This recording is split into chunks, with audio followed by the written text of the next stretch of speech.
Good evening, and welcome to the Defiance City Council meeting for tonight, April 6th, 2021. Before we get underway, Mr. Corbett, would you open us up in prayer? I will, sir. Heavenly Father, we're just thankful for this glorious day you bless us with in Defiance. And God, it's nice to see spring finally showing up where the weather's warming up and we can go outside and just enjoy your creation. God, we thank you for the men and women that are in this room right now that have a heart to serve this community. And as we do that tonight, we just ask that you bless us with wisdom. And God, just whatever we do in this room, just let it give you the glory and honor tonight. In Jesus' name, amen. Amen. I'd like to call this meeting to order. Let the record show that all members of council are present this evening. Would you stand with me for the Pledge of Allegiance? I pledge allegiance to the flag of the United States of America and to the republic for which it stands, one nation, under God, indivisible, with liberty and justice for all.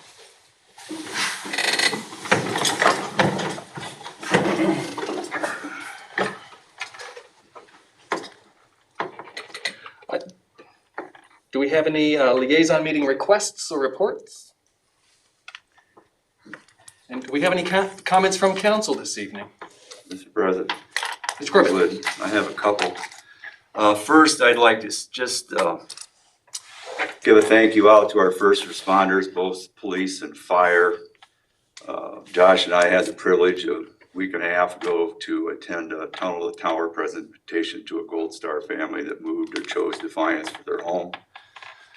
And we had a great showing, and police and fire were there to support the family. I know they really appreciate it. So I wanted to say thanks to them, and I also want to just welcome Grace and Callum Kreischer to our community. They chose Defiance as their place to be. So we're glad that they're here, and it was just a great event. So thanks to Tunnel to Tower for giving them that mortgage-free home. So it's a very good event. Also, Josh and I guess we do a lot of things together here for some reason, attended a Pillar Team Zoom meeting and was very productive. But the conversation came back to they're very interested in getting back into the conversation about how to promote the city of Defiance digitally. I know we started that before the COVID shutdown. I think I've seen some Board of Control minutes where maybe that conversation has started again. Also, there's been some interest that Defiance High School's Defiance News Network, maybe we can get involved to help promote the city, give those kids a goal to work on and a chance to hone their skills in their media program. I believe Christie's talked to Mr. Morton and he's excited. So more to come on that. More to come on what are the administration's working on, and whenever the time is correct, I'd like to probably have a study session with our public relations group and our council as a whole. So appreciate that. Thank you. Thank you. Any other comments from council? Mrs. Crutch. I attended the DCC board yesterday, and they were excited about getting the new program out for the Strady Center. Going to be coming out probably mid-May, starting for the fall. Some of the concert series, the Band and More series will be coming out, and of course, music in the parks. I was also glad to hear that many of you stopped into the DVB to see the mural, and the other mural that's in the alleyway will be starting sometime soon since the weather's getting nicer. So, oh, and the movies have been starting up on Saturday too, at the Strady. Thank you. Yep. Any other comments from council? No? All right. We'll move on to the Board of Control. Mayor McCann. Thank you, President McMaster. Few things. I believe sometime recently, last week or the week before, we asked permission to invite the CAD class from Defiance High School in to show council the renderings that they've developed for the two roundabouts in a small park area out near the school campus. And they've given us a tentative date of May 4th for that presentation. And they'll be in early to get set up, and council can maybe wander about, and then they would plan on doing their presentation right at 7 o'clock. So as long as that date works for you folks, we will communicate that back. That should work just fine. Okay. And then I just want to thank Mrs. Westfall's second grade class out at Holy Cross. We spent about an hour today with them on a Zoom call and talked about all kinds of things. I can tell you that second grade class is also passionate about getting a Chick-fil-A here in Defiance. And so, we talked about a lot of things. They appreciate the work that we are doing in the parks. And I just enjoyed, like I say, almost an hour that we spent together. And I'm anxious for next year when we can have those meetings once again in person.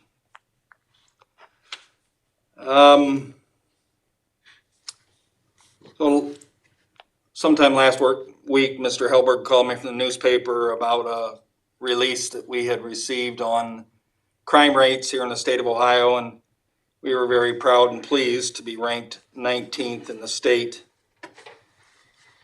But it was interesting then over the weekend, I read an article in a newspaper, and the article basically talked about, and so these are just words of caution, that thieves have figured out that areas of low crime, members of that community become complacent. That they think because it's a low crime area, they don't need to lock your car, but you do. You don't need to take your keys, but you do. You shouldn't have to worry about leaving valuables out in plain sight, but you do. And don't need to lock your house, but again, you do. We know all those things, but again, you say, well, this is a low crime rate town, we shouldn't have to do those things. I just want to caution people that they should continue to be diligent when it comes to crime. And I believe from there, I will read from my book, and this is Carter. Carter wants to be a police officer. Carter, a police officer is what I want to be. My grandpa is a police officer, and I want to be one too. I will help people cross roads and help in any way possible. Well, that's from Carter. And for now, sir, that is all I have. Thank you. Mr. Leonard. Thank you, Mr. President. First of all, I'd like to inform council that as we move forward in planning and the summer months, I think it's important to note that you may have read in the newspaper where some of the surrounding communities around us are having trouble getting lifeguards for their pools. Well, we're no different. We've had a lot of trouble getting a staff together for the pools this summer. And in talking with Mr. Sarrigan and Mr. Zedike, I've informed them we've reached out to the schools, the high schools in the surrounding area, and we'll continue to do so. But there will come a point in time, and I'm hopeful that we're a large enough community that we can actually try to secure the necessary people to keep it open and operational for most of the summer. If not, we certainly will have to look at maybe modifying hours depending upon the workforce that we have. It's important to note that these people need to be certified in CPR, and they need to have the necessary credentials to actually work at the pool. But look, we're just having a lot of problems with getting help. And I don't know if it's just an issue where we've come off a pandemic and we closed the pool last year and we're just not seeing those same faces around. I don't know if we're seeing cultural changes where just, kids at that age aren't interested in that kind of work anymore. But either way, we're going to be reaching out over the next couple of weeks, getting a bit more aggressive and still working with the schools to try to get the necessary help in here. But I certainly felt that was important to convey to you. What you pay the lifeguards, is that anything that we need to look at where we can basically be greater competition than Well- other. Yeah, the answer to that is yes. And you also have to realize, because we've had these conversations, that, you know, we've got full-time staffing that wouldn't necessarily command some of the prices that these people might want as well, believe it or not. And I think we have to be sensitive to some of those issues as well. So I think we need to take an overall look at just the pay and what it is and where we're at. And, you know, we've talked about, you've seen in the news, the you know, the $15 an hour minimum wage. That's, you know, obviously at the forefront of, you know, our community, this country, period. But I think in doing that, Joe, careful, because it sort of has a ripple effect on some other things as well. But certainly, I think we have to look at that and determine whether or not we're going to up the amount of pay. That's something that would entice people, certainly. But if you want a summer swimming program, and, you know, we do, and I think that we want to make sure that the kids in this community have a place to go in the summertime, because it's always been an issue for a very long time, making sure that that pool's open and available to them. We might have to do that.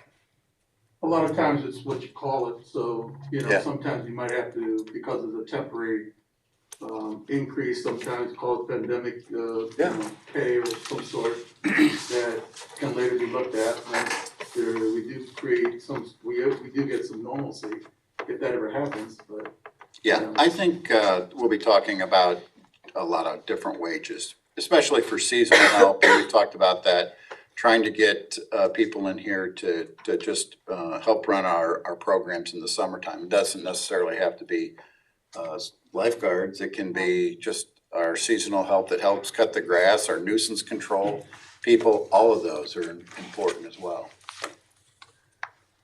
The other issue that I'd like to bring before council is something that I think has just come up, and it kind of ties into the last piece of legislation. Before you go there, Yeah, if you don't mind just holding that thought, what Mr. Leonard just talked about on the workforce side, you know, the city of Defiance is an employer like anyone else, in all honesty.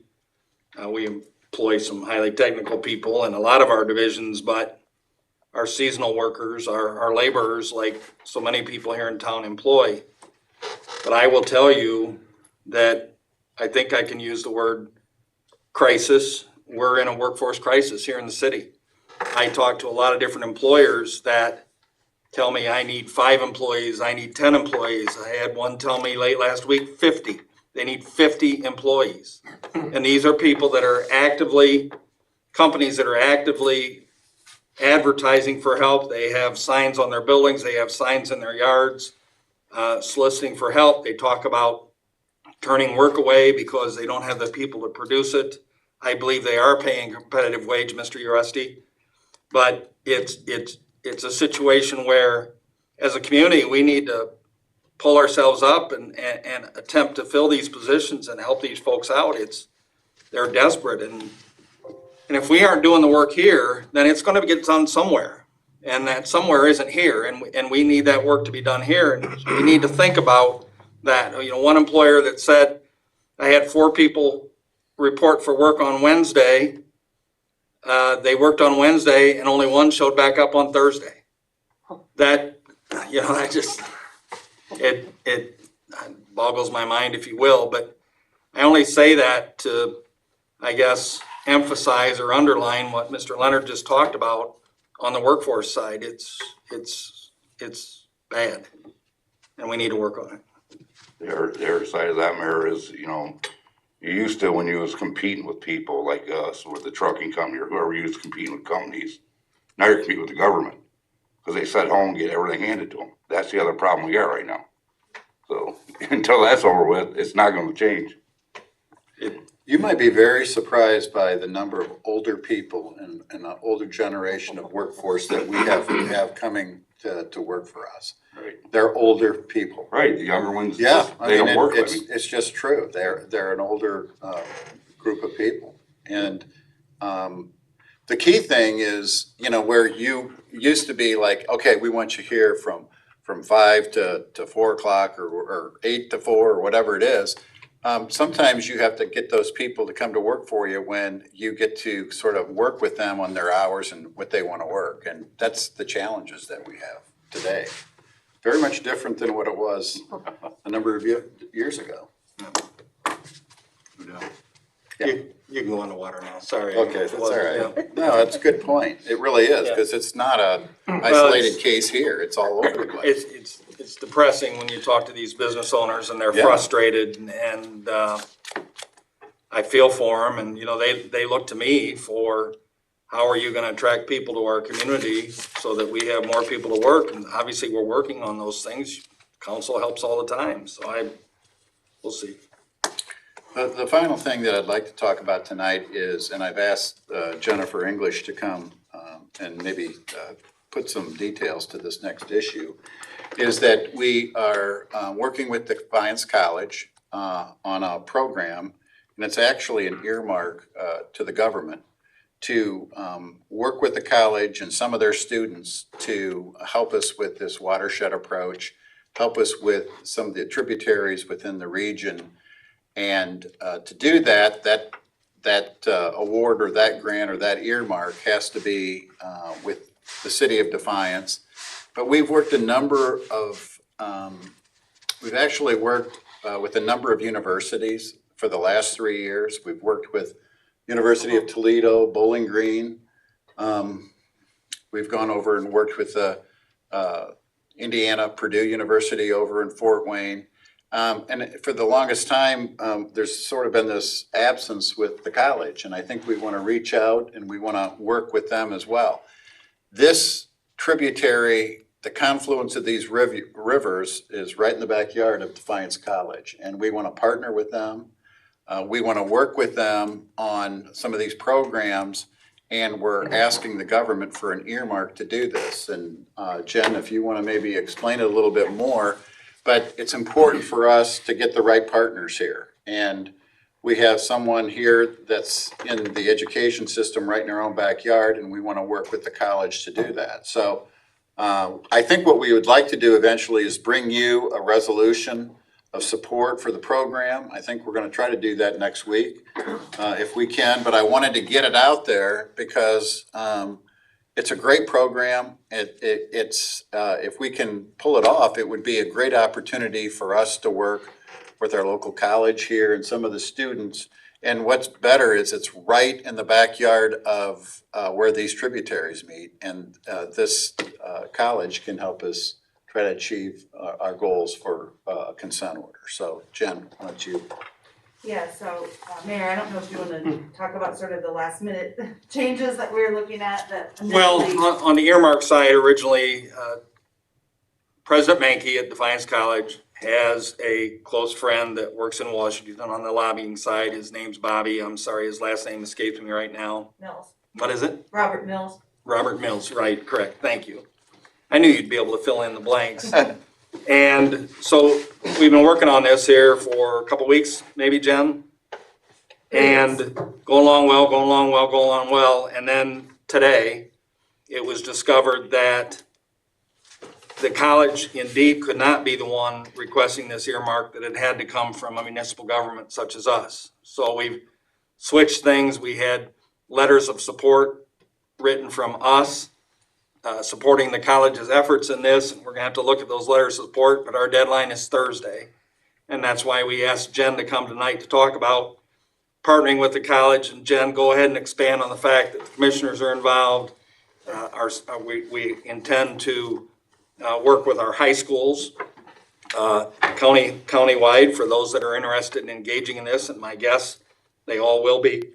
So Yeah, I think we have, I guess as far as support letters go, that's a good place to start, because I believe, is it okay if I put this down or off to talk?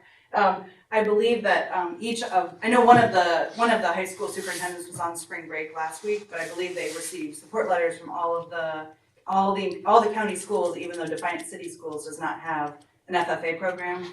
They were still interested in working with us. The Maumee Valley Planning Organization submitted a support letter. Defiance County Commissioners submitted a support letter. And we've been working with a lot of these folks in the county, especially on different initiatives, on water quality monitoring initiatives. So there's really 3 parts to the initial proposal, and we may have to adjust it a little bit based on the new requirement for the city requesting the money. But basically, the first piece of it was a permanent, the way it's phrased is a permanent agriculture conservation alliance. So Defiance College would have been, and may still be, the chair of that, co-chaired by the mayor and his team. And then the second piece is a data center, and I'd be glad to answer questions about this, but I will just kind of give you the initial overview. So that data center was really intended to take the Agriculture Conservation Alliance, collect data. So for example, the college would provide student internships. The professors at Defiance College would be working with school students. They'd be getting out in the field, doing field research, taking equipment, taking buckets, taking water samples out in the community. As part of the partnership with the city, we've already identified clearly that we want to focus on the Upper Maumee watershed, which is covers the area with Hicksville and Sherwood. So there's an important reason for that, because that's where the city gets our drinking water.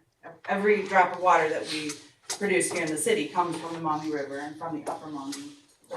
So that data center and the alliance really work together behind the scenes at the college to staff personnel and to get those kids out in the field. And then the third piece is basically to start having this annual conference, which we've done some conferences like this in the past, but really establish a permanent conference and a permanent way of educating the public about the work that happens in point A and point B, right? So I don't know if you want me to address anything specifically. If you have questions, it might be easier just to kind of take questions. I think you're doing a great job, and you're right. You've piqued their interest, let them everybody ask questions, they ask questions, but understand we're still at the point where we're trying to get the earmark into the bill and then obviously award it. And then once we have the money, then we will be able to see the best way to go about achieving what it is we want to achieve. This could be a real breakthrough for us, and the fact that Defiance College has stepped up and put the staff in place and committed the human resources to get this done, and the educational advantage to our young people in all of our schools around the county is very beneficial, because it's important that they understand on the water quality piece just what it is that we're trying to achieve, because in all honesty, very soon they're the ones gonna have to carry the ball. And Jen's gonna be a great one to facilitate all of this, aren't you? I mean, I'll be glad to take questions. I think it's coming specifically out of this community project funding. So the idea is that we're really demonstrating the collaboration. It's not just, we've talked a lot about technology, how technology is part of the solution. This is really about education, using the education system that's in place, and then demonstrating that we have a lot of these relationships already. So kind of focusing in and really having a very targeted, focused direction, not just for the city's negotiations and conversations with Ohio EPA, but really getting to the root of the problem from a community standpoint. So. Mrs. Crunch. When you talked about agriculturally, you're saying that the FFA students of the county schools are going to be the ones that are looking into this. So are they going to be looking at even the farmland, making the water go into the rivers? I think where the samples will be taken. I'm sorry, I didn't mean to interrupt. No, that's fine.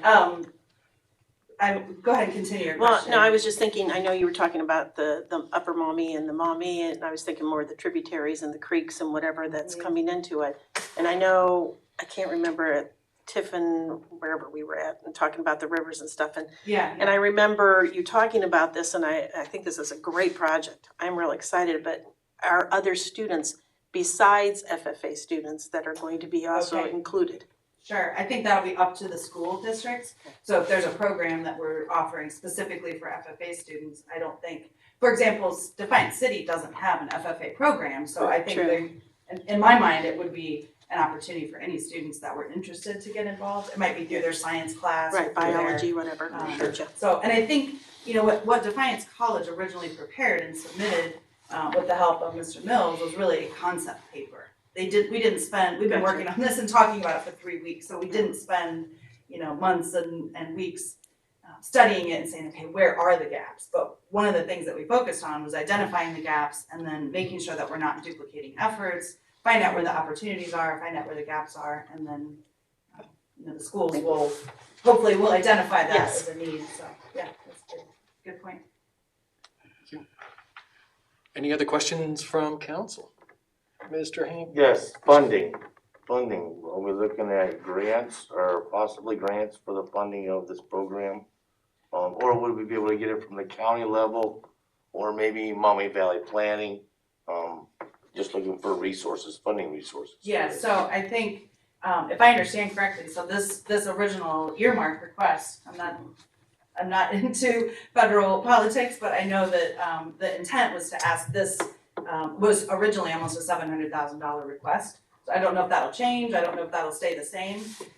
That'll be determined over the next week, I think, as we finalize this. Would the EPA be so willing that- to help us? That, request will be going to. I can answer that. Yeah, the EPA will not be paying for that, I can almost guarantee. No, you. I really think one of our biggest, the thing that's held us back on a lot of this is the money and to some degree the technology. Mhm. This fills the money gap, which there's enough money here to assist us on the technology side as well. That's what makes this so exciting. I wish we would have had more time to work on this and prepare properly. In some ways we have. But what we had the opportunity to do here is begin to prove many of our theories about what it is we can do with this watershed approach and green infrastructure. Green infrastructure, I think sometimes, Jen, folks, when we talk about green infrastructure, they're thinking battery-powered cars and windmills and solar fields. That's not what when we talk about. So why don't you just. Yeah, sure.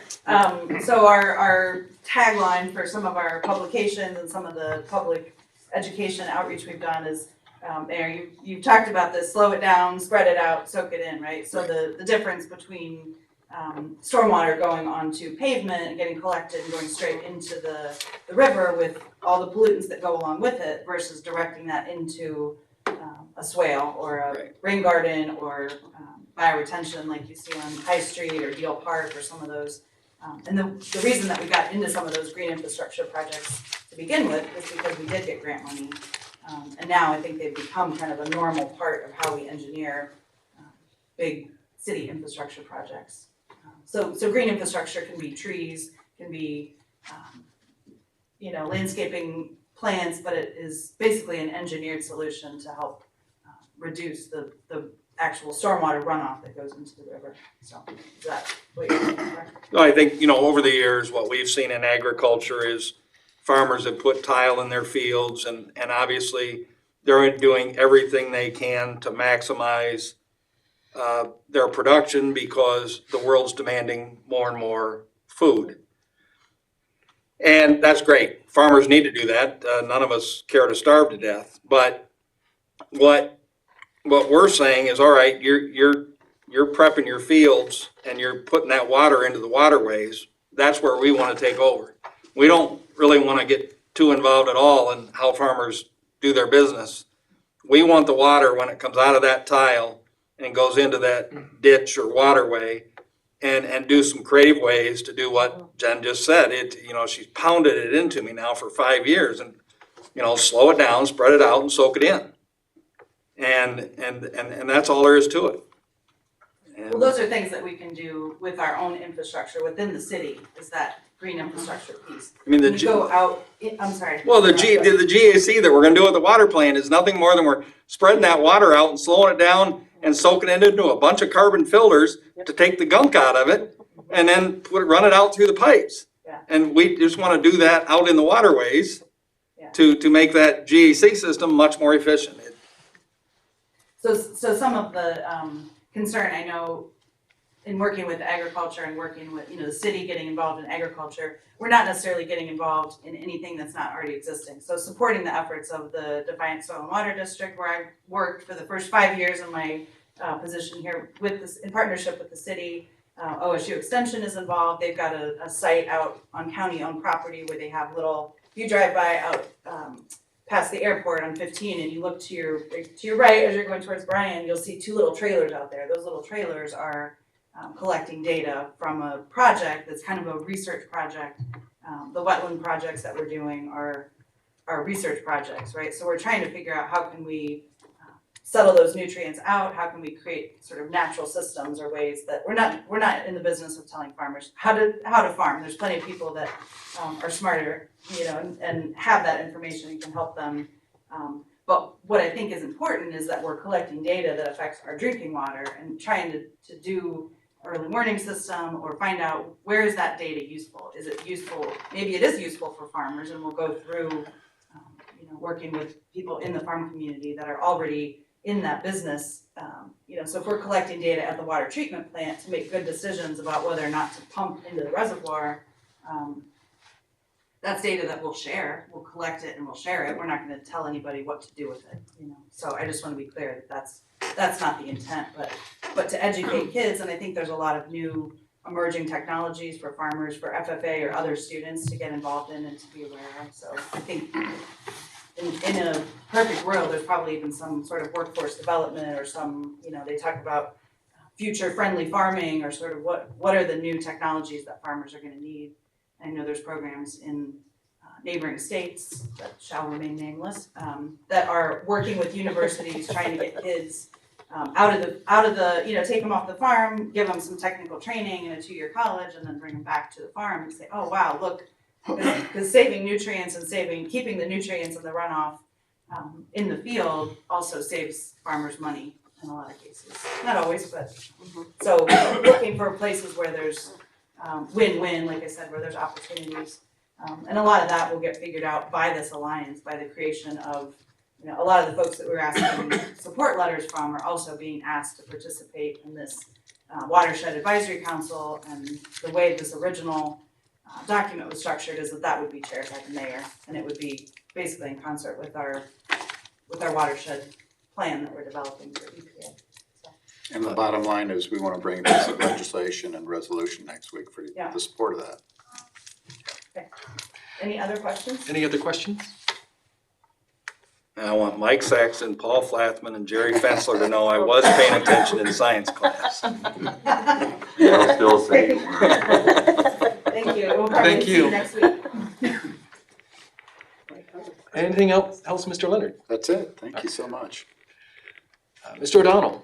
Thank you. I'd like to request an executive session to consider information related to the marketing plan, specific business strategy, production techniques, trade secrets, or personal financial statements of an applicant for economic development assistance, where both involve public infrastructure improvements or the extension of utility services that are directly related to an economic development project, and where a unanimous quorum of the public body, that's you, determines by roll call that the executive session is necessary to protect the interests of the applicant for such economic development assistance. So, 121.22G8.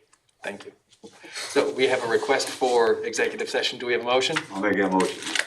A motion. And do we have a second? Mrs. Crutch? Yes. Mr. Resty? Yes. Mr. Hancock? Yes. Mr. Corbett? Yes. Mr. Mast? Yes. Mr. Waxler? Yes. Mr. Engel? Yes. And we will have an executive session shortly after citizens' concerns. Mr. O'Donnell? Thank you. I'd like to request a motion for an executive session to consider the purchase of property for public purposes, Ohio Revised Code, Section 121.22G2. I don't mince words. No. So do we have a motion for a I'll make second? that motion. And do we have a second? Second.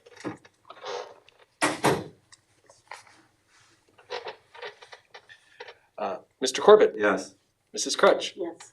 Mr. Engel? Yes. Mr. Mast? Yes. Mr. Hancock? Yes. Mr. Waxler? Yes. Mr. Resty? Yes. All right. And we'll have a second executive session. That's all I have. Okay. Thank you, Mr. O'Donnell. Mr. Leonard. Just one quick update.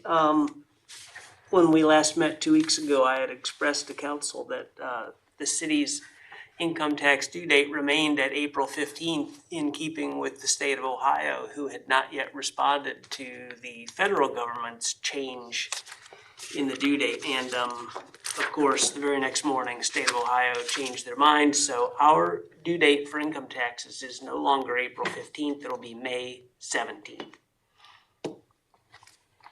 That's all I have. I thought of you the very next morning. Exactly. He was just saying. All right, thank you. This evening for our consideration, we have 5 items of legislation. Ms. Elders is not here this evening, so you're going to have to put up with me reading the captions, unfortunately. But first up on our ordinances is a second reading. An ordinance authorizing the expansion of the Defiance outdoor refreshment area, making certain findings and determinations, and enacting regulations to that effect. Now, typically, we save citizens' concerns for the end of our meetings, but because we've suspended the rules for guests coming in and speaking to certain ordinances, we've made them the promise that if they email or send letters or messages, that we would address them, seeing that at any point during the readings, that these ordinances could go to a vote. In order to make good on our promise to have citizens hear their concerns, I'm asking council members, have you received any letters or messages or texts that you would like to share towards this ordinance before we actually get down to discussing it? Mrs. Crutch. I received quite a few texts and a couple letters. I did receive 2 voicemails and 4 phone calls of opposition to the DORA, but they were just citizens that wouldn't give me their names. But I'll read these letters that they did. First one's from Angie and Ryan Sukup, 308 West 3rd Street.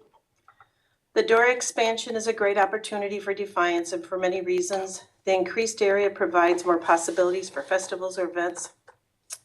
The current designation limits the venue from these organizations in that it is congested in those areas. Expansion of the district to an open park setting is very tranquil. Having my residence in a current district, I have not witnessed any negative side effects pertaining to the rules of this area. This all in turn will lead to a more progressive lifestyle and increased amount of financial prosperity for business, taxes, and etc. The other one was Richard and Angie Mojica, 2191 Royal Oak Avenue. I would like council to consider going for the DORA to include all and D-Town. People have been pretty respectful of it so far. There will always be that one person who could mess it up for everyone. Then I have, told you they were dinging a lot today. Mary Boyd, 1906 Edgewood Drive. I want you to know that I fully support expansion of the DORA district. I think it is one of the things that makes our little town unique and progressive and engaging people to spend time and frankly money in our community. The thought of how the expansion could dovetail with some of the cool parks events is really exciting. Thanks for your time and your energy representing the people of Defiance. Also,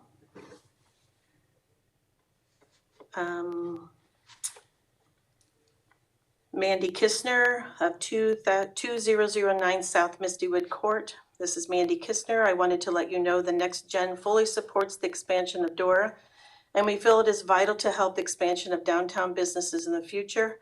I believe our community has responded responsibly and will continue to do so with this expansion.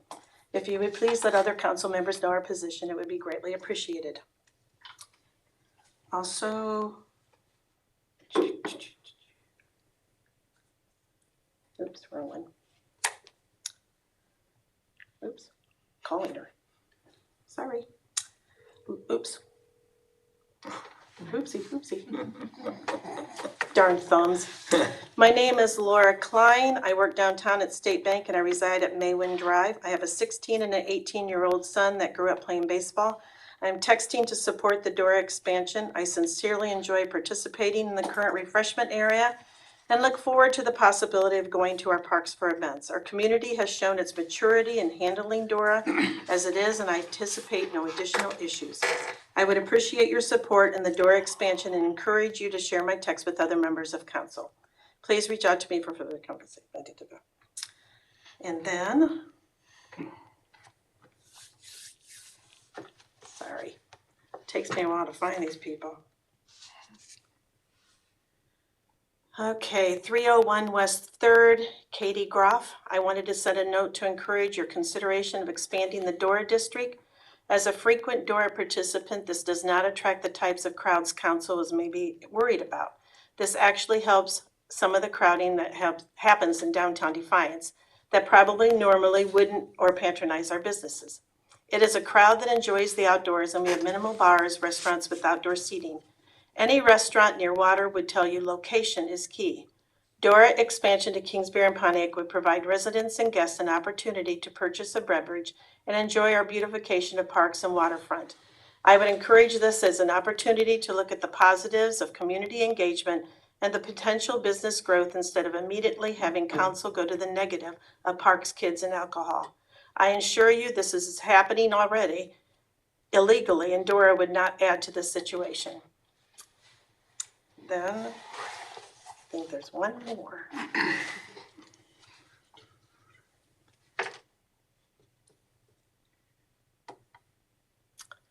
Rob Lawson of 420 West First Street. As a resident of the DORA district, I fully support expansion of the district.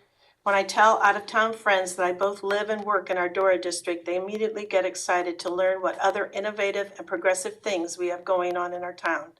As an original member of Mayor McCann's Strategic Planning Committee and as an ongoing Perception Pillar member, I cannot stress how important initiatives and ordinances like this are. Sustainable futures don't exist in enduring climates. Thank you for your time.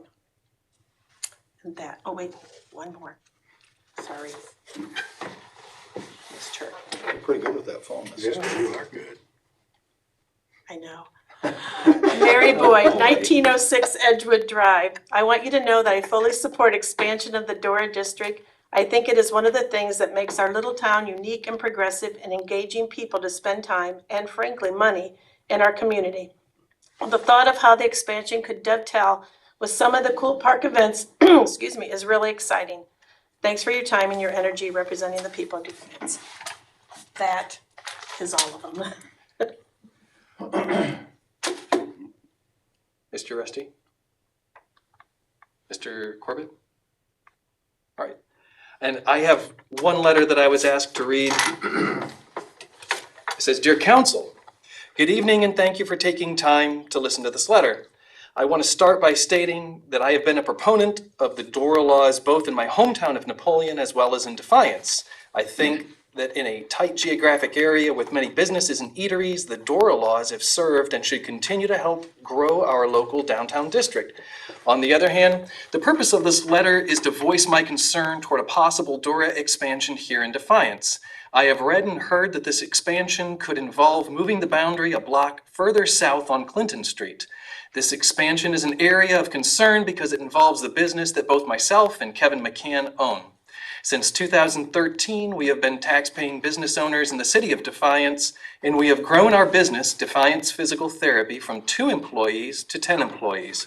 If the expansion were to extend to the next block to include 875 South Clinton Street, I have a concern because this expansion involves our medical facility within these new boundaries.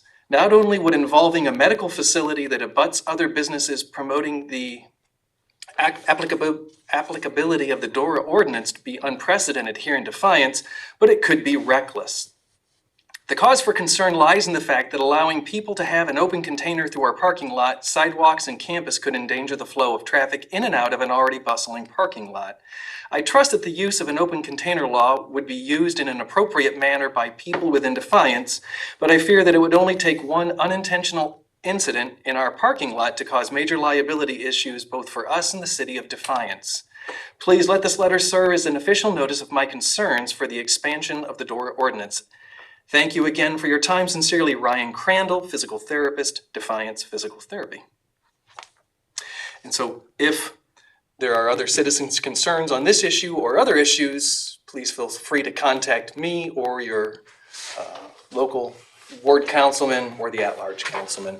But I'm sorry, I told myself, don't forget to read the letters, so I walked right on top of you, Mr. O'Donnell. But so I'm sorry, go ahead. Oh, no problem, Mr. President. They said it better than I ever could. All of them, pro and con.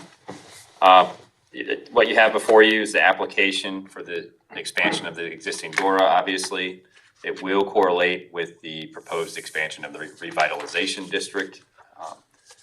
And then upon passage, if it passes, the council clerk, she doesn't know this yet, but she will forward your approval to the Division of Liquor Control at Department of Commerce pursuant to 4301.82F3. And so this is a second reading. Your options are to let the bill lay for a third reading. You can refer the bill to the designated liaison member pursuant to Rule 8. You can table the bill, or you can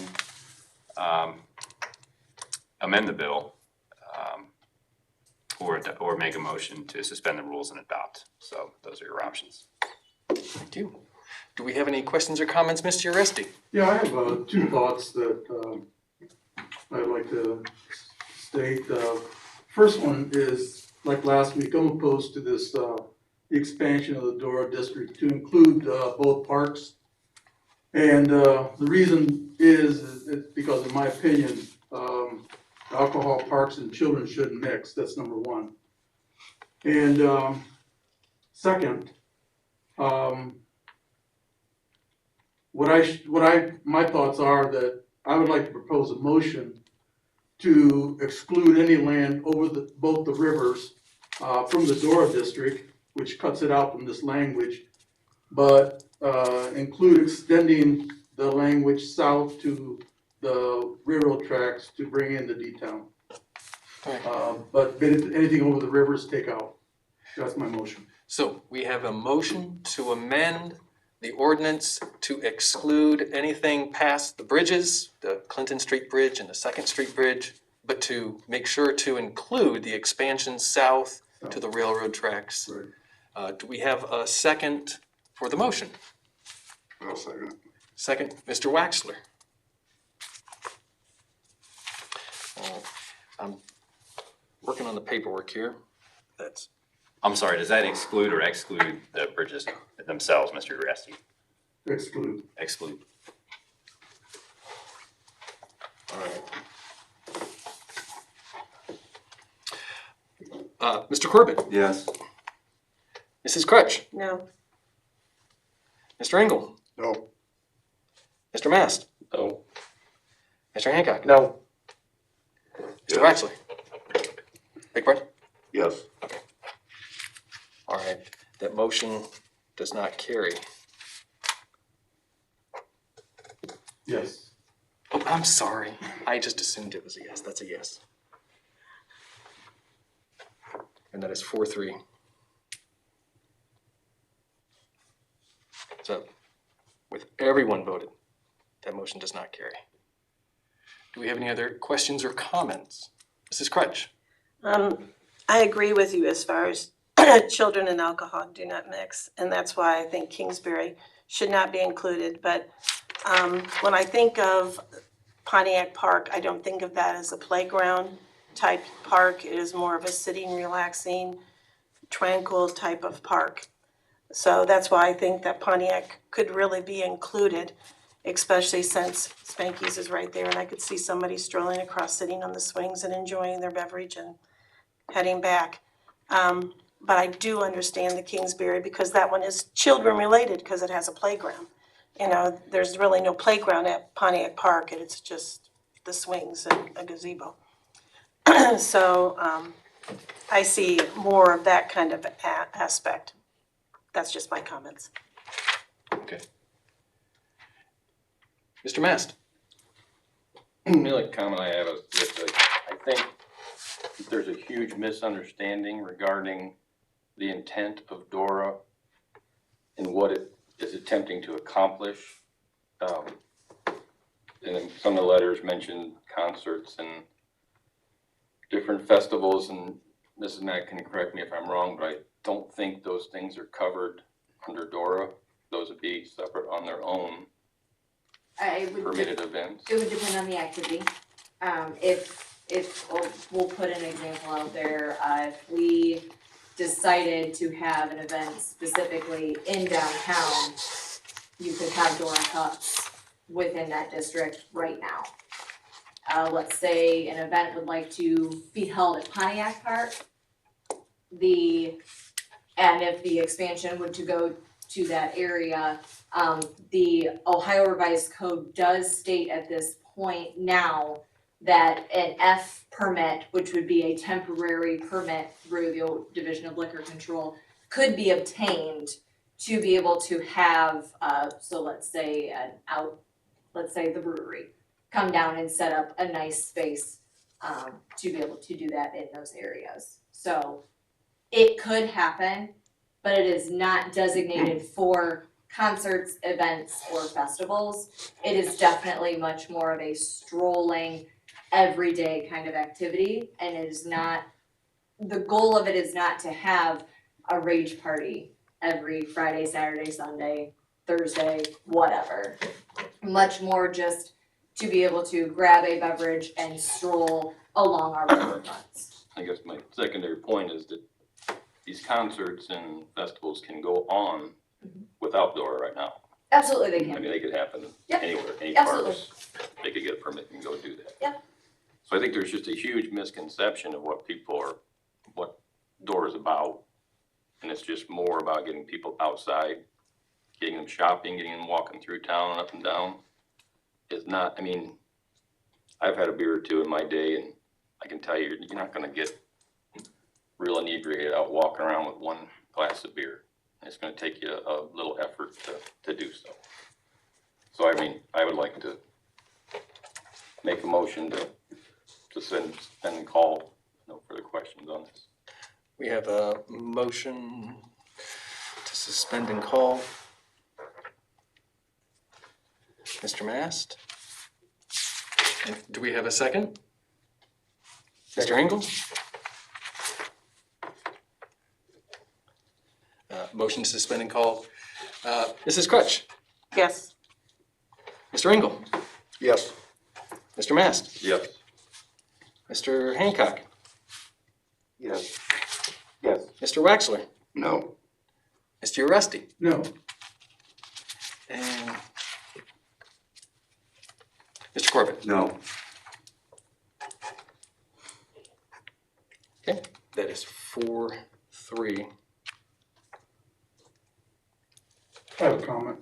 Mr. Uresti? I think one of the things is that a lot of people, if you look at the alcoholism portion of enabling people to have drinks, what is the limitations? And in today's world, you know, we come in like General Motors, we come in like a lot of manufacturing. There's a lot of problems that are taking place with people who do have alcoholic issues. And the thing that I look at, like I said, these things don't mix. What we can look at it as saying one or two. It doesn't stop with one or two. A lot of times people will have it until they are inebriated. And I just look at it that we don't have to be the ones that basically permit this. As far as something, if we can avoid something, let's avoid it. The parks are still gonna be there, they can still enjoy the parks, they can still enjoy the events, they can still enjoy the families. But I think the thing it comes down to is, it isn't with, the lead with the alcoholic beverage in hand because you're gonna go have a family event. That's my thoughts. Mr. Waxler? You know, when I first agreed with this door, I agree with it because it was downtown. It was to help the merchants, it was to get people downtown, and now we're just trying to spread it out. So we're really going opposite of what we originally did here. And I think when you start taking it across the rivers, I still say that by the time somebody gets the door cup, I don't care if it's in Spanky's, by the time they get to Pontiac Park, it's gone. So if they're gonna drink, they're gonna have a cooler over there and just keep going. I mean, I know what I would do if I wanted to do it, so, you know, we're doing the opposite of what I think of what we really intended this to be. Like I said, I didn't have a problem with going to D-Town because they have quite the food vendors and it's a closer walk, but there again, somebody gets a beer at Kister's, by the time they get D-Town, it's gone.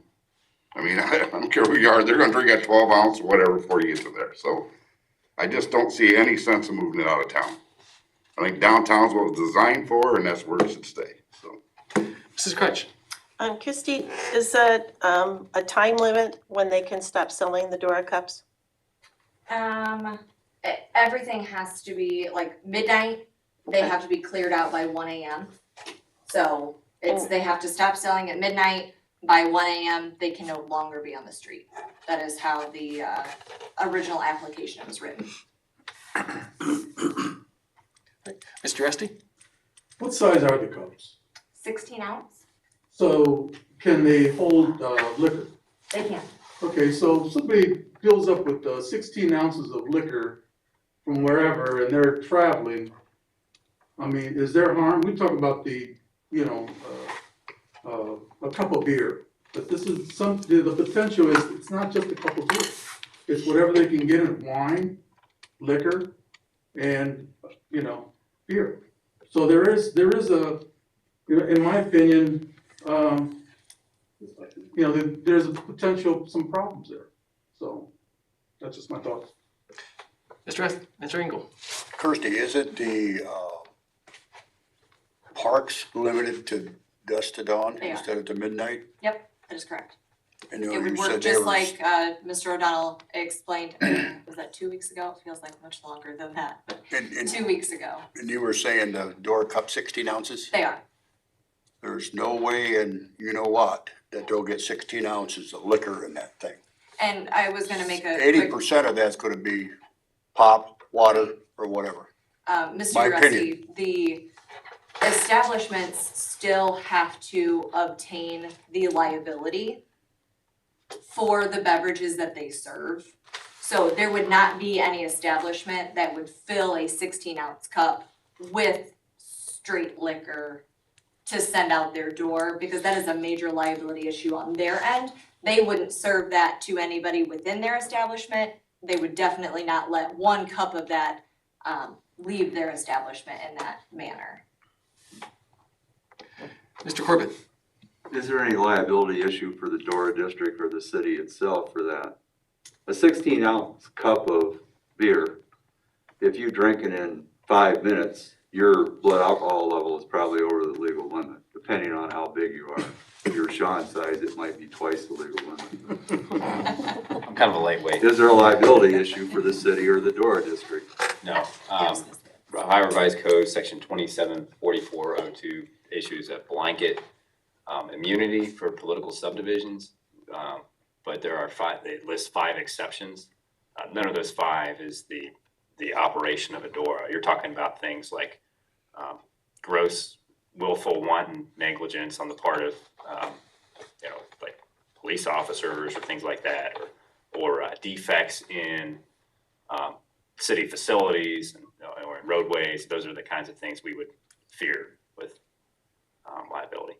Okay, well, you have no immunity or no liability as a government agency. We don't have it if somebody in a city truck runs over a car either, but we sometimes make those people whole. Yes or not? You, as council, have the authority to grant that where you think there's a situation where the city has a moral authority or moral obligation to make that whole. It's called a gratis payment. You have that obligation, but it has to come before you as legislation, so you'd have to approve it. And by extension, it could roll into a Dora district of somebody that was inebriated and got in their car and left and run over some kid crossing the street. That's probably a bizarre example, but that kind of theory can still apply.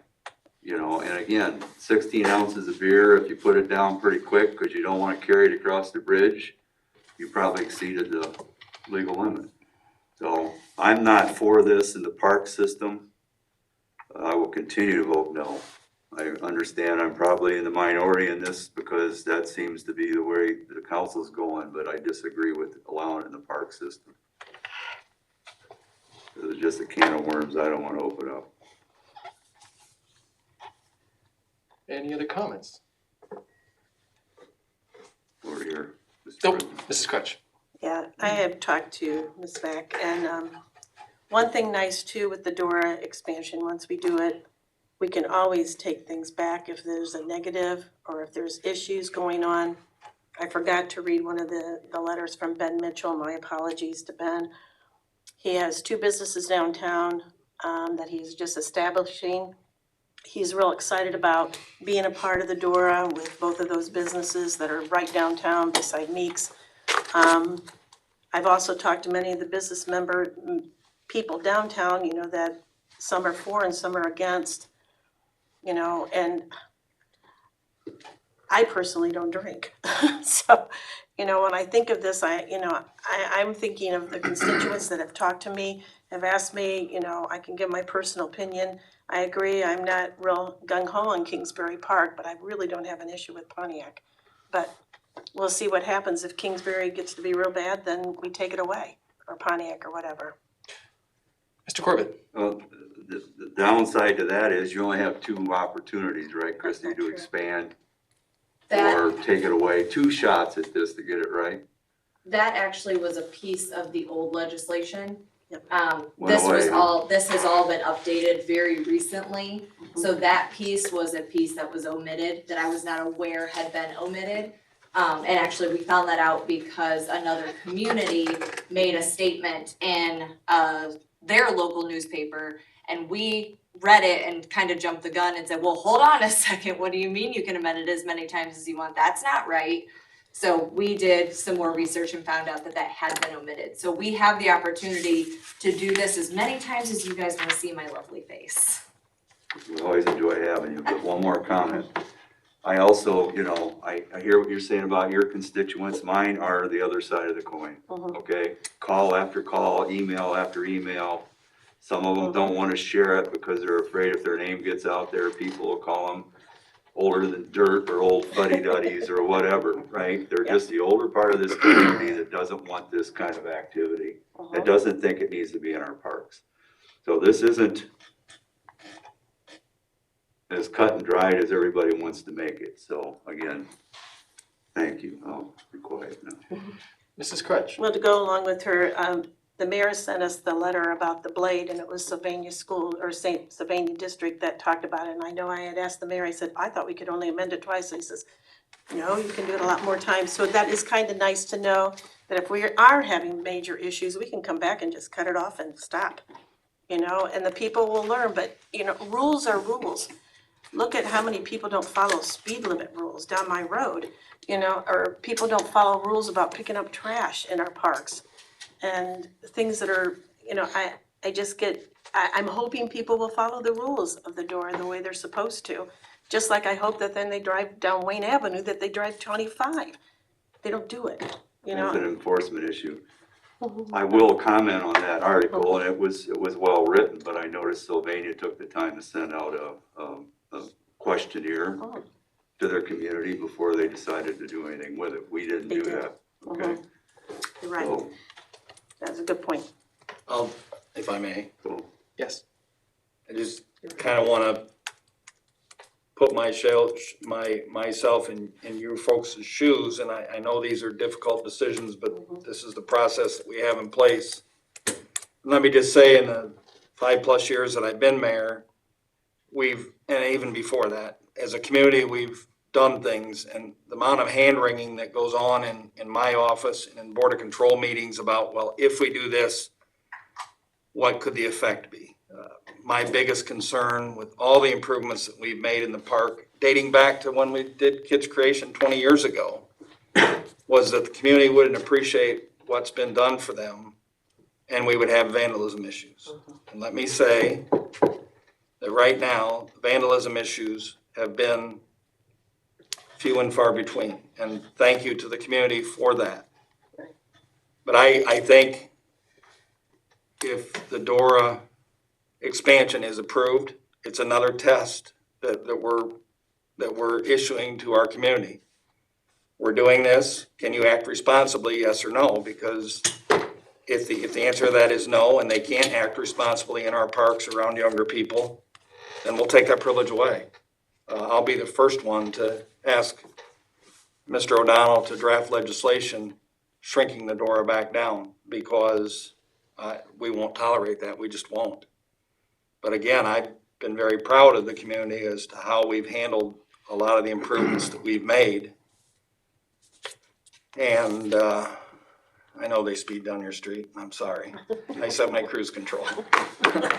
Good boy. Mr. Waxler? What are you gonna do with the signs that say no alcohol in the parks?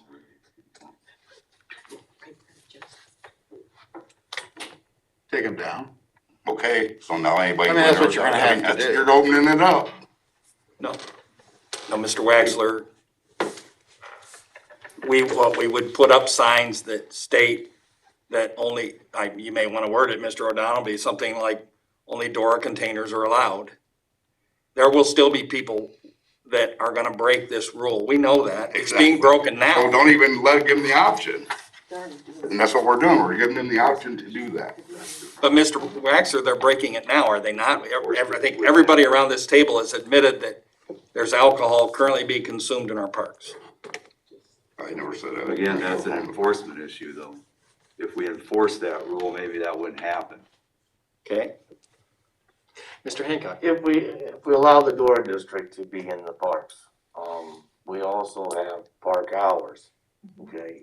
Even though they're in they have a Dora Cup, I'm not allowed to be on the property after dusk, is that correct? That's correct. So I'm limiting my ability to be at the park during sunlight.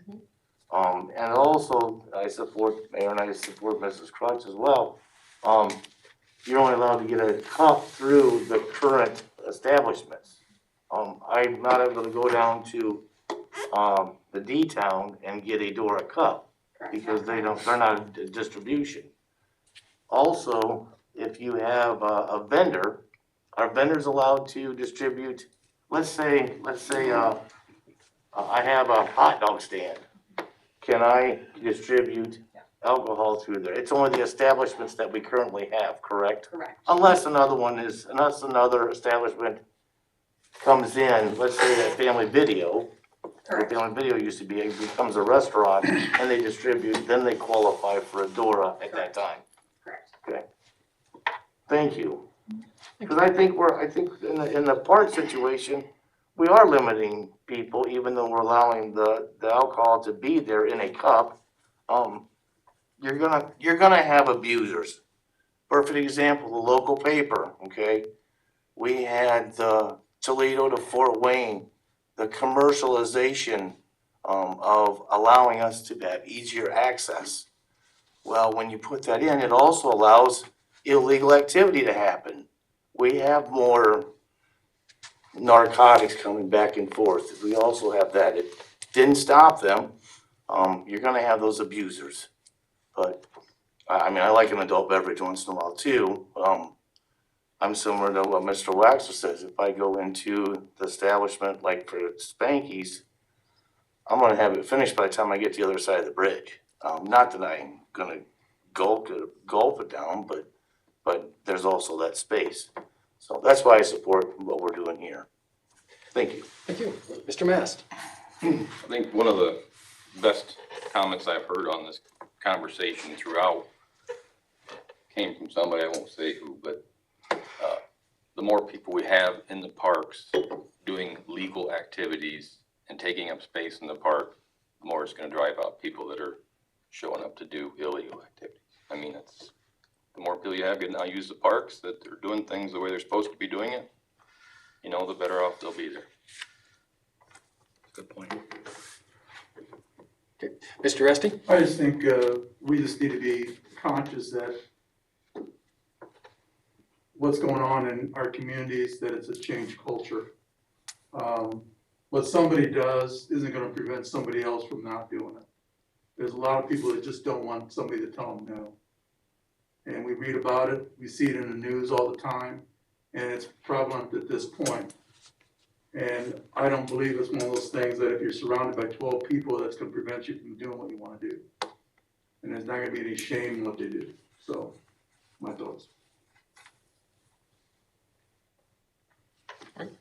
Any other comments? Right. What are council's wishes? Did you have enough votes to suspend and call? You did Okay. not. It takes 6 votes. to Takes 6 suspend the votes. rules. It went 4-3. So with They have that, to come back for the third reading. Well, you have to take some action. Okay, I make a motion to let it lie. so we have a motion to let lie. Second, Mr. Hancock? And I will second that. All right. Mr. Engel? Yes. Mr. Mast? Yep. Mr. Hancock? Yes. Mr. Waxler? Yes. Mr. Resty? No. Mr. Corbett? Yes. And Mrs. Crutch? Yes. All right. We will let this lie and visit it next time.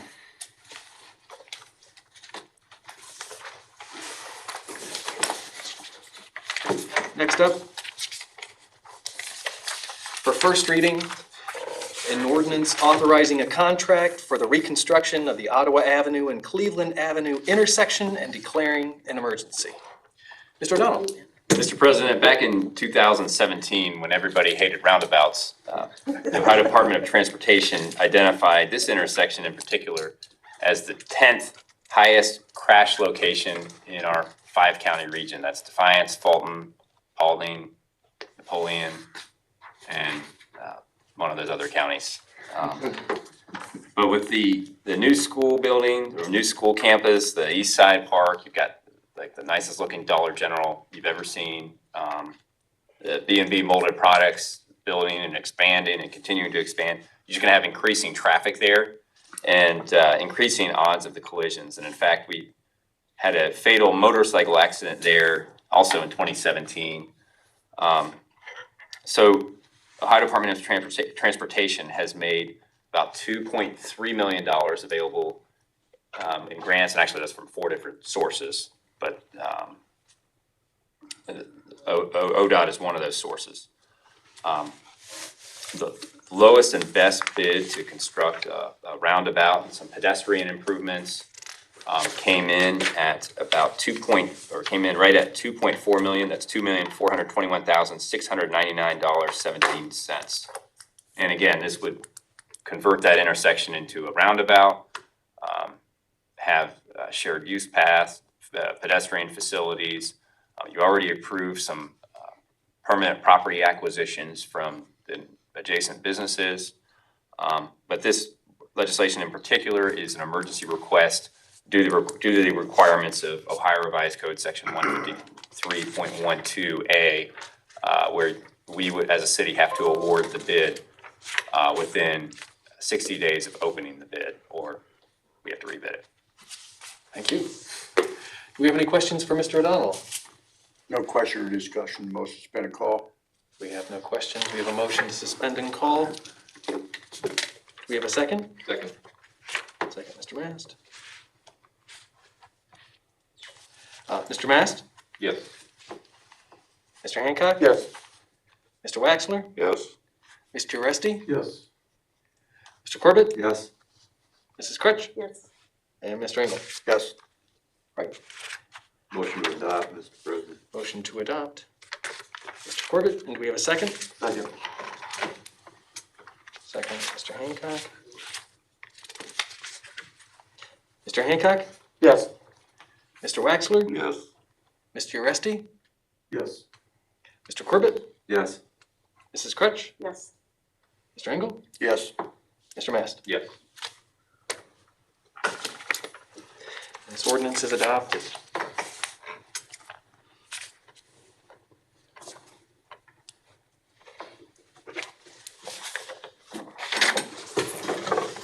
Thanks. All right.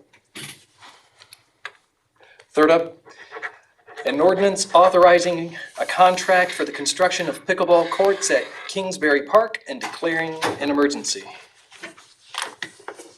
Mr. Leonard. I got it, thank you. Back in the fall, when we were talking about the 2021 budget, this was an item that was included and approved as a part of the permanent improvement or the capital budget.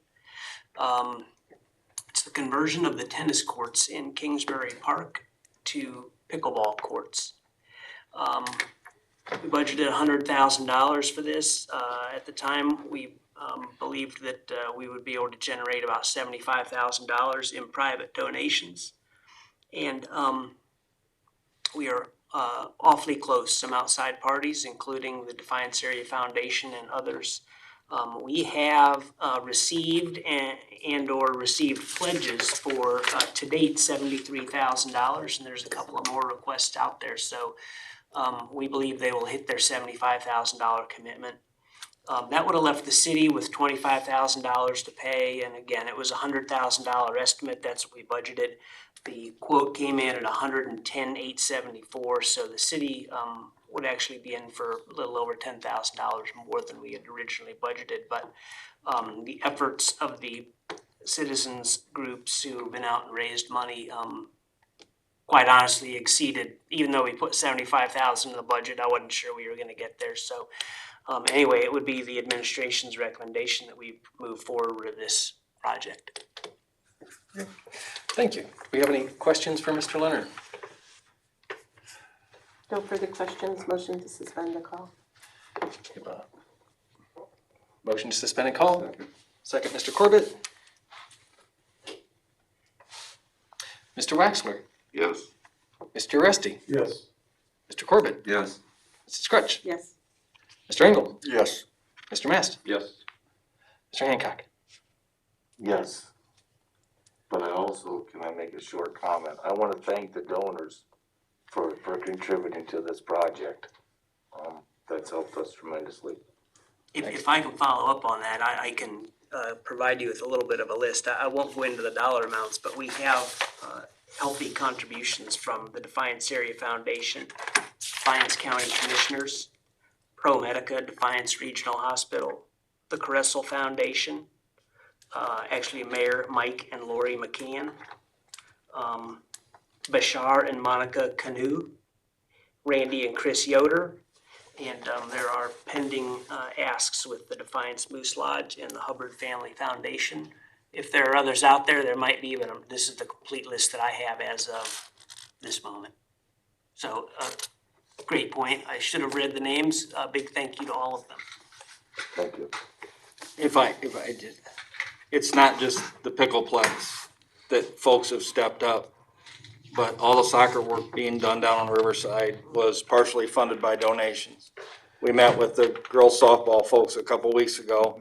They've raised a significant amount of money for some much needed and some desired improvements out there. The DBA is gonna be doing some work later this year at Kingsbury Park and gonna make a pretty nifty backstop. And so it's just project after project after project after project that both public, our money here, taxpayer money, as well as private donations. And it's does my heart good.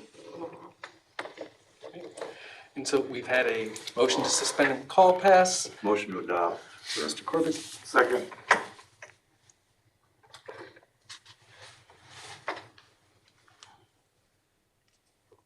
Mr. Aresti. Yes. Mr. Corbett. Yes. Mrs. Crutch. Yes. Mr. Engel. Yes. Mr. Mast. Yes. Mr. Hancock. Yes. And Mr. Waxler. Yes. Right. This ordinance is also adopted.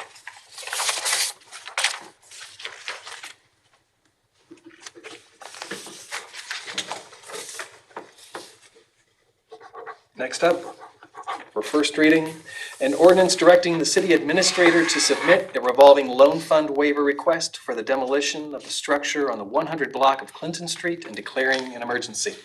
Mr. Leonard. I think that's, Mr. O'Donnell is what I meant. he's the next one. Yeah. Thank you, Mr. President. With the miles of road construction going on in our streets and the pickleball complexes, courts, and all the construction going on all over town, we thought it would be helpful for your constituents to have one more demolition project to maneuver around. And so our goal is to demolish the buildings, most of the buildings on the 100 block of Clinton Street. It's no secret that we've wanted to bring those buildings down for some time. They're in the floodplain. There was a complicating factor in that there is a business there that's doing pretty well, the Spanky's Bar. We've talked about it at length already tonight. And we didn't want to force that business to relocate. It matters where you have your small business, especially in that kind of strategic area. But that decision to keep them in place, to keep Spanky's there, required a more complex demolition plan than just, in other words, they weren't just gonna be able to tear it down and go into Spanky's and call it a day and have a beer. It required something like called a parapet wall, because if you just tear it down and just have the wall there that's not used to being exposed to the elements, wasn't built for that reason, for that purpose, you're gonna have water collect where water shouldn't be collecting. It's anybody's guess how that building or how that formerly interior wall is gonna react to wind and other elements. It was just something that requires additional support. So those additional costs exceeded what you had budgeted last fall, and as well as what we were able to obtain in grants from the Ohio Emergency Management Agency. So the total cost, and this is an estimate, this is the architect's estimate, it could be more, it could be less, but it's gonna be around $280,973. And your approval of this legislation would just authorize the administrator to ask to use the revolving loan funds. A lot of those monies originate from Ohio Development Service Agency administered funds, so we have to ask their permission to use it for this purpose. Mr. Hancock? In the first initial bidding process, what was that amount that was estimated for the engineering? I only have the architect's estimate. I don't know what we budgeted last year. And the reason I'm asking is the 280 that we're currently looking at, is that on top of what we've already guesstimated? When we purchased the property, Mm-hmm. and this would just be the cost for the demolition. And because of the unique circumstance of trying to preserve one of the buildings, the demolition cost is higher than what is left available in the FEMA grant.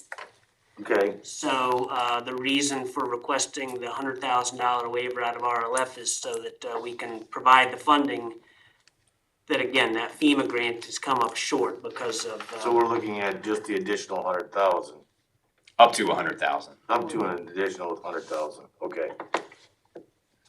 Thank you. Thank you. Any other questions for Mr. O'Donnell?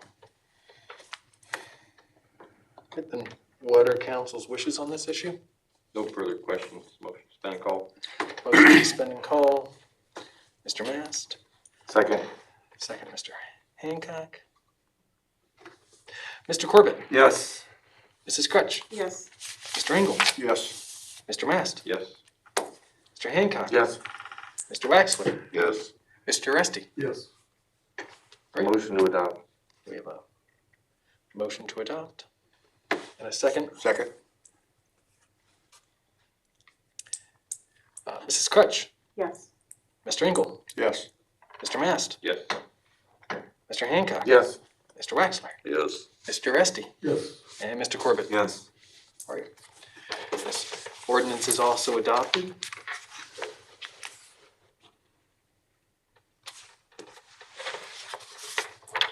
And our last item for legislation this evening, for first reading, an ordinance authorizing a contract for continued monitoring of flow meters throughout the city's sewer system. This time, Mr. Leonard. Thank you, Mr. President. I appreciate that. A couple weeks ago, I think we had before council an ordinance for Strand and Associates for monitoring and modeling. And in this case, what you're seeing, we actually got a proposal from this particular company that you're seeing in this piece of legislation today, Xylem. But Xylem has always done flow monitoring for us, and they will continue to do flow monitoring for us. As a matter of fact, we'll change some of that flow monitoring in some of these areas where we will look at measuring the flows in our sewer system will be Sunday Street, Riverside Avenue, Summit Street, Vassar Drive, Clinton Street, East River Drive, and River Drive. And what we're asking council tonight to do is to continue that relationship with Xylem and continue to monitor and continue to actually collect the data, which will be important in making decisions. Xylem will actually be doing the monitoring and they'll be responsible for the data. Strand and Associates will be putting it in a model and looking at different scenarios to see where we need to make significant changes, whether it's changing weir heights within the infrastructure or just making good choices with information. And I think that that's been the whole crux behind our overall plan. Let me say this because I think this is sort of, you need the information to make good decisions. And that's what this piece of legislation allows. But I think earlier tonight, you heard from a number of people. We talked a little bit earlier about Defiance College and how they could play an important role, how students could play an important role in our program. I think earlier we talked about even on the pickleball court, you're seeing numerous people step up and they're actually participating in creating what would be considered to be this public-private partnership. And if you really want to know the truth, that's the recipe for success for anything that we do. When you have people participate, you can get a lot more done. I mean, we can sit here and pass pieces of legislation, but when you have people that are interested in what you're doing and they're going to financially participate, I think certainly that is a recipe for success.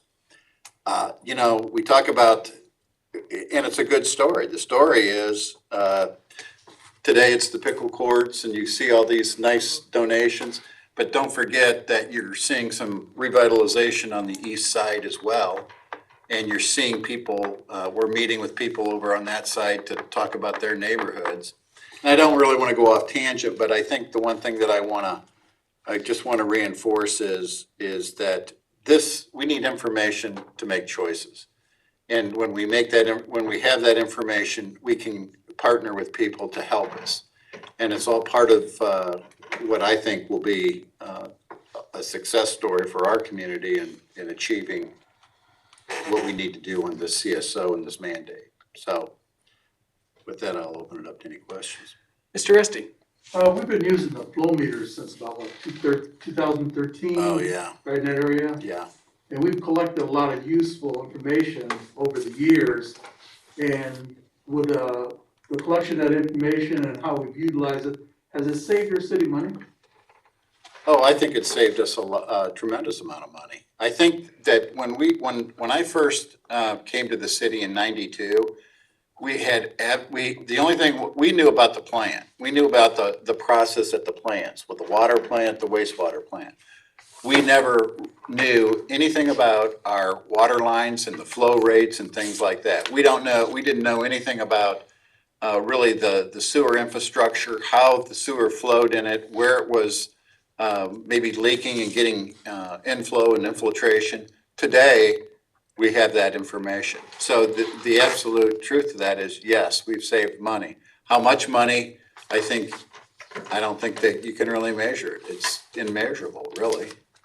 And the money that we did spend, we spent wisely in that the flow monitoring helped us identify what Mr. Leonard's frequently called our low-hanging fruit. That is, where can we spend money and have the most impact on those things that you just identified?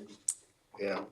We've gone into the system and actually changed weir heights to see how much storage you can actually get into the system, where before we had no idea what we could do there. And today, we have so much better information about what we can store within the system, what you can release, when you can release it. And part of it is what we call real-time monitoring. It's actually watching it take place and these systems filling up as they're occurring during a rain event. We never had that before. And you can make better decisions when you have that kind of information. And these systems are getting better. Yeah. As they're being used and placed. Yeah. And, giving us the feedback. And technology's doing so much more for us today than it ever has done before. It's pretty amazing when we used to have 4 meter readers in this city, and today those meters are read by downloading it straight into the computer. You didn't have that before. And you know what? You paid 4 people's salaries with that, and some people, you've actually become more efficient in the operations. All of them, wastewater, water. And it's actually a good story. Do we have any other questions for Mr. Leonard? What are council's wishes on this issue? No further questions. Motion to suspend the call. We have a motion to suspend and call, and do we have a second? Second. Mr. Engel? Yes. Mr. Mast? Yes. Mr. Hancock? Yes. Mr. Waxler? Yes. Mr. Resty? Yes. Mr. Corbett? Yes. And Mrs. Crutch? Yes. And do we have a motion to adopt? Motion to adopt? And second? Second. Mr. Mast? Yes. Mr. Hancock? Yes. Mr. Waxler? Yes. Mr. Uresti? Yes. Mr. Corbett? Yes. Mrs. Crutch? Yes. And Mr. Engel? Yes. Right. And this ordinance is also adopted. With our legislative items for this evening addressed, I know we took citizens' concerns in regards to the first ordinance that we addressed, but there are other issues other than just that in front of us. Does any member of council have a citizen's concern they were asked to address before we move on to executive session? Mr. Corbett? Not a message, but a question. Are we at a point in time in our coronavirus pandemic where we can begin to think about allowing the public back into this council chamber? If you're asking us, there would be no objection from the administration. Then council's wishes on that would be Right. I appreciated. don't know what the guidelines are, the protocol is right now, but I know we're having planning for May 4th to have a presentation come in. That may be the time that we could possibly start with the public input. I've seen standards getting relaxed. I know that the Bryan community's opened it up to the public now. Only because my daughter is up there, but it's just might be time. We've kept them out. They've done a great job communicating the best we can, but they might be missing the opportunity that they deserve to be back in here. So it might be time to consider it. Right, that would be something I know Indiana has relaxed quite a bit. I don't know as of today what the current word from Columbus is, or do you know what the current state of affairs is? And I know that an amended order just came out either yesterday or today, Mr. President, but I was also going to point out, Mr. Corbett, you and all of council have voted to suspend certain rules regarding public participation. And so it would ultimately be up to you to rescind that suspension. I think those expire at the end of June anyway, but you certainly have, I mean, a majority of you certainly have the authority to rescind that suspension of the rules and allow the public back in. But even if you did that, you would still be subject to whatever health directives are coming from the governor's office or the Ohio Department of Health. Right, I had seen something and then yesterday or today, and I had not had time to review it. I can review it and get back with you next week. Would you? Yeah. Okay, because I'm eager, as soon as is responsible, to have guests come and be able to speak. I do want to make sure that it's one step and not say a step that has to be undone, only to be done again. But that is a good suggestion. Thank you, Mr. Corbett. Right. We do have 2 executive sessions. Mrs. Crutch?